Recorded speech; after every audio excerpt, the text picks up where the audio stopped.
Alright, let's start, or let's rather continue with levels onwards from 11, where I introduce the kelp forest, or I like to call it the kelp forest environment.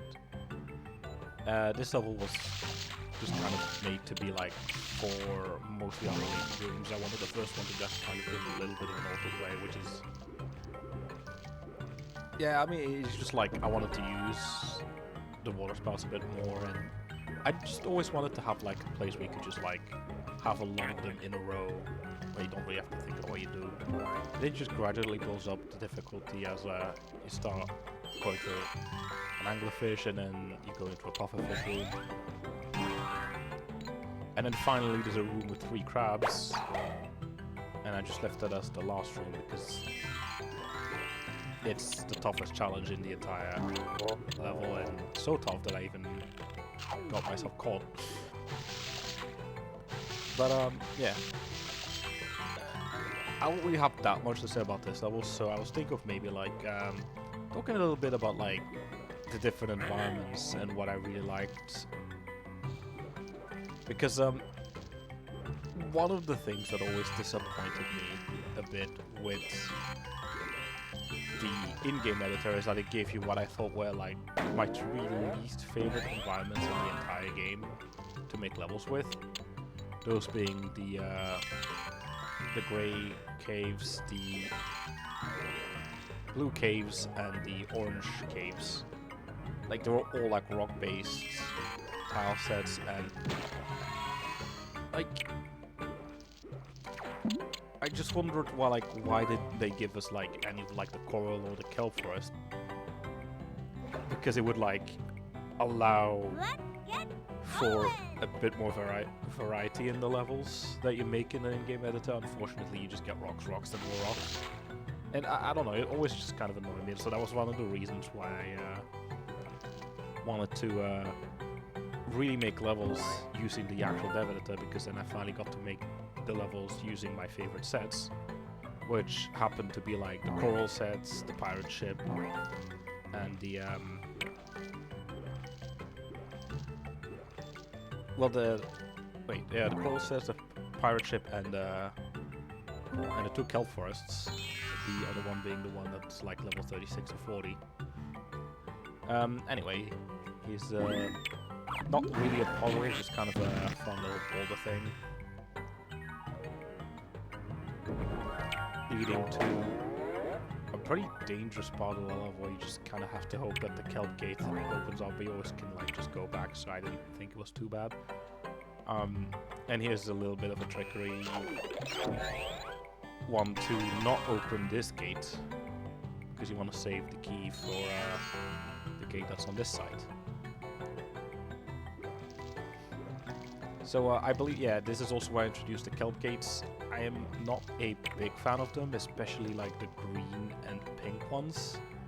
Sorry, the green and orange ones. You will notice I will barely use them, because I just feel like most of the time they just kind of slow down a level, but I did have to introduce them in a safe manner, which is like level design 101. Hence why they're just kind of here on the level being interesting. The more interesting use cases of them come later. I'll just go grab this kelp before it becomes more difficult. And these crabs are being a bit annoying.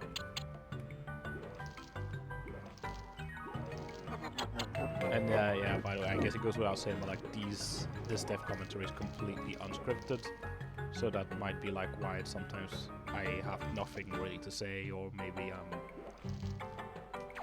alright, I'll just use a bubble then, I guess. But so yeah, I'm just talking about whatever like I can think of, whatever I remember, and if there's nothing specific about the level, I can just talk about like my general experience.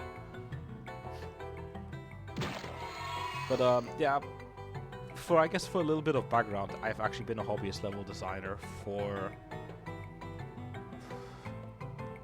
I think for about 20 years at this point, though last few years I've not really been like designing levels, because like the not many games really tend to have level editors anymore. The ones that do usually have them be so complex that they kind of feel like jobs, and I really don't feel like actually going through the effort of doing that. I already have a job, and you know, it's like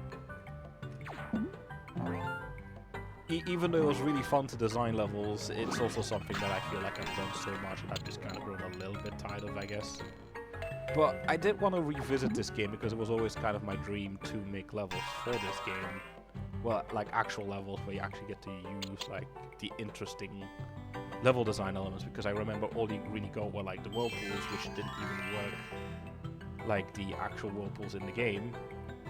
The boulders, which did not interact with the whirlpools because they're different whirlpools. The yellow sponges, the most interesting thing about them is that they interact with the water spouts and the whirlpools, but they don't, because once again, like, you don't have water spouts, you don't have the normal whirlpools. None of the actual stuff that gets used a lot, like the gates or fish bones, or like anything you could use to make interesting levels, were just completely denied. And I don't know, for such a good and complex game, I'm just really sad about like how little they actually gave us to work with. And I always found that was a big shame, because like you can make some really cool puzzles in using what's available to you, but I guess it just didn't have faith that kids playing this would be able to like make correct use of the level design elements, I guess. I don't know why I did that actually. I first have to go up here. But yeah, so like that's part of the reason why I have made this set. And I also just wanted to see like what I could do with it, I guess. This is a bit of a tricky corridor. I think I'm just gonna have to use bubbles.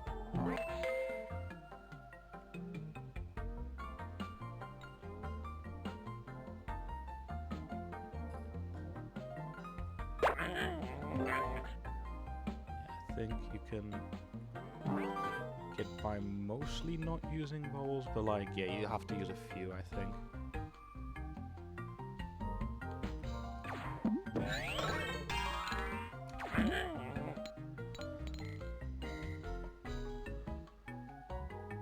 There we go. I think I got by only using like 4, which is actually a pretty decent deal. And these blowfishes, gonna be annoying.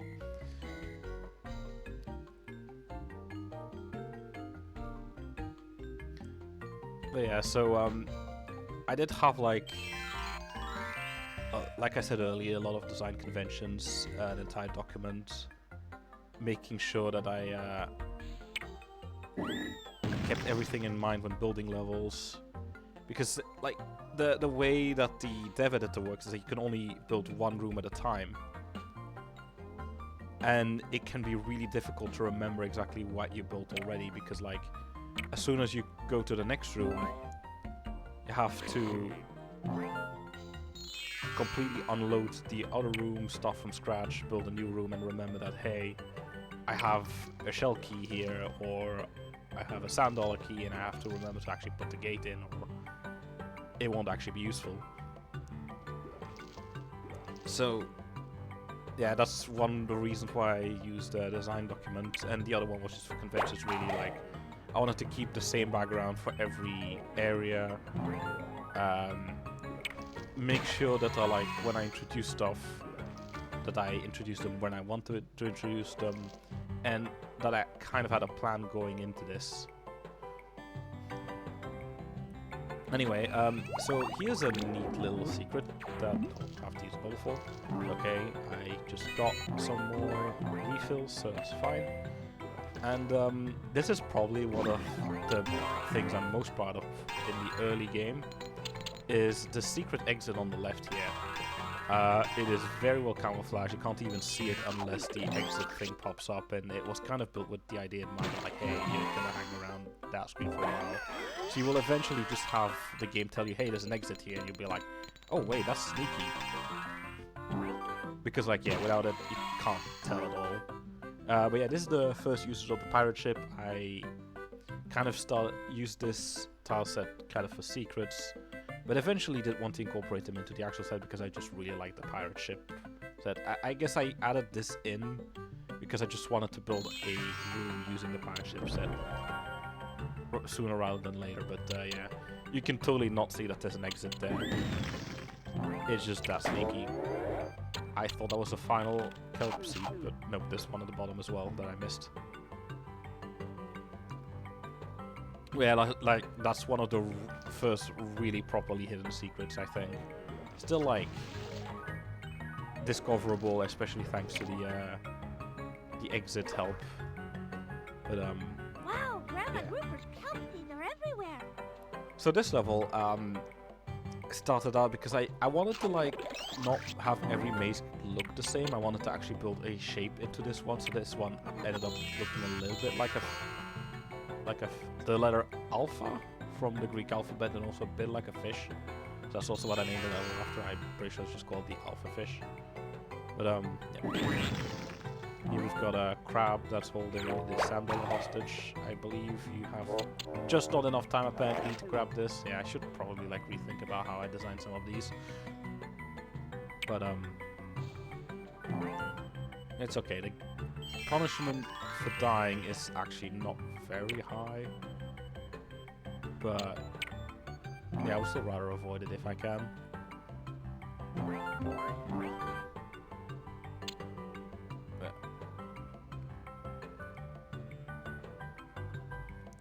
Yeah, once again, using the environment to tell a bit of a story. So in this kelp forest, I also introduced the kelp gates because I just felt like they fit here. And here's a little bit of foreground element being used to hide the actual like level geometry.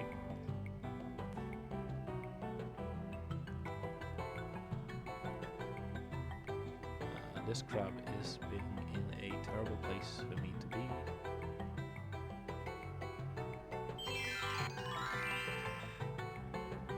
Okay, he's moved out of the way. I meant to go to the right. I guess that's a short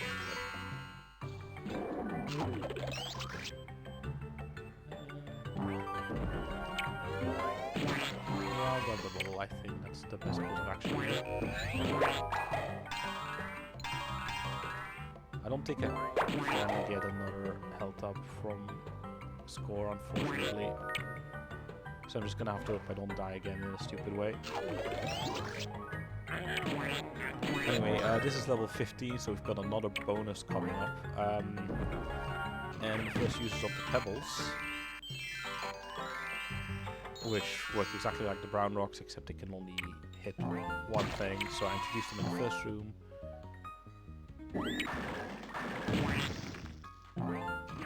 But this one, yeah, is a safe way to like see like, hey, okay, you can only hit one, and then I screwed up.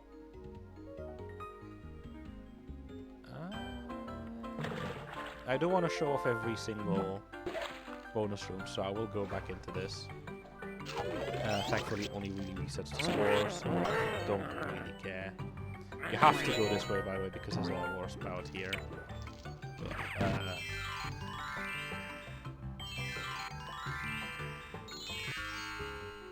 But this is still like an early game bonus room, so they're not meant to be very difficult to get to quite yet. But yeah, the Kelp Cave challenge is something that's used, I think, in like level 48 in the vanilla game, so it's still like pretty advanced compared to what the vanilla game would have done. Yeah, so here's the bonus crack, so that's why I needed to break the fish bones, and this Kelp Cave is being really annoying. There we go. And I tried to also make it a bit obvious where the scepter spawner is, so I wonder where it could be. It's probably in the place guarded by a sea urchin gate.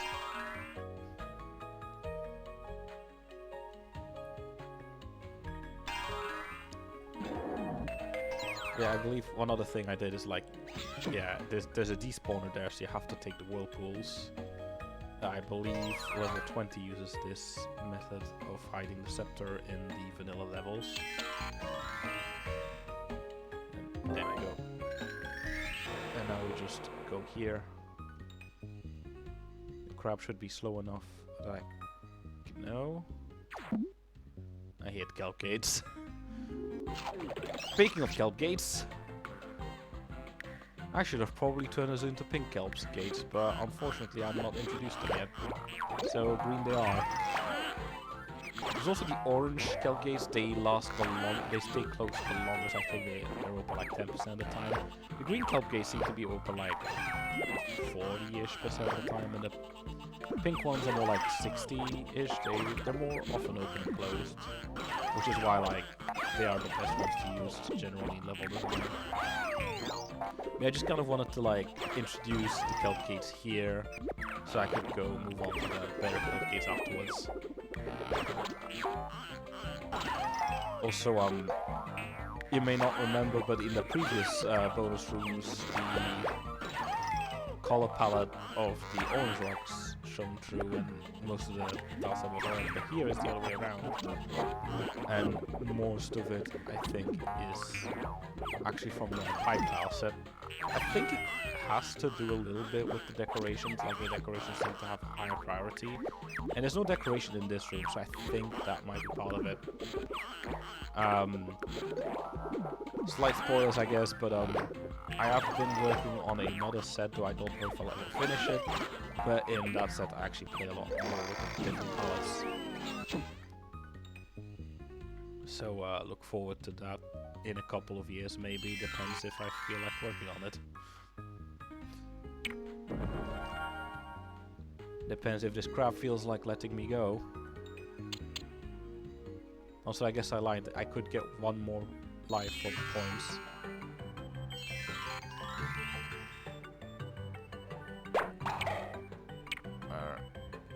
Yeah. Seeing as these levels are getting a lot longer, I think I'll cut each video now into one session of 5 levels, because otherwise it's just gonna be too long. Or who knows, maybe I'll just staple them together. But that's it for me for now. See you next time for like level 16 to 20.